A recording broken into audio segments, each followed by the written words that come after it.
Pour 300, contre 228, l'Assemblée nationale a adopté. C'était un engagement de campagne de François Hollande qui n'a jamais fait l'unanimité dans son propre camp. Cela n'a pas empêché les députés socialistes de faire le métier. Appliquant la discipline de vote du groupe, le projet de loi sur le non-cumul des mandats est adopté par 300 voix à l'Assemblée.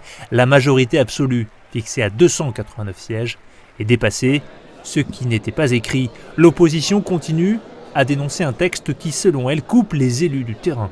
Nous y sommes complètement opposés. Je pense qu'il faut que les députés aient la possibilité d'exercer un mandat local, y compris exécutif.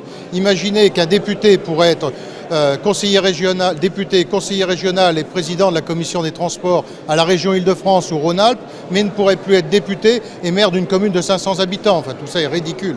Des réserves partagées au sein même de la majorité. François Rebsamen ou Gérard Collomb y sont hostiles. Pour les partisans du texte, en revanche, il met fin à un archaïsme français et renforce le travail des parlementaires. La loi est très bien faite pour ce qui concerne le non-cumul des mandats. Maintenant, dans le débat, dans l'atmosphère et la discussion qui entoure les sujets que nous abordons, il faut aussi se poser la problématique fondamentale des renforcements du pouvoir du Parlement. L'un ne va pas sans l'autre. S'il est adopté, le texte interdira à partir des législatives de 2017 tout cumul d'un mandat parlementaire avec une fonction exécutive locale, c'est-à-dire maire ou maire adjoint, présidence ou vice-présidence d'une région ou d'un département. Le projet de loi organique doit désormais être examiné cet automne par les sénateurs. Ils y sont majoritairement hostiles, par-delà les clivages politiques.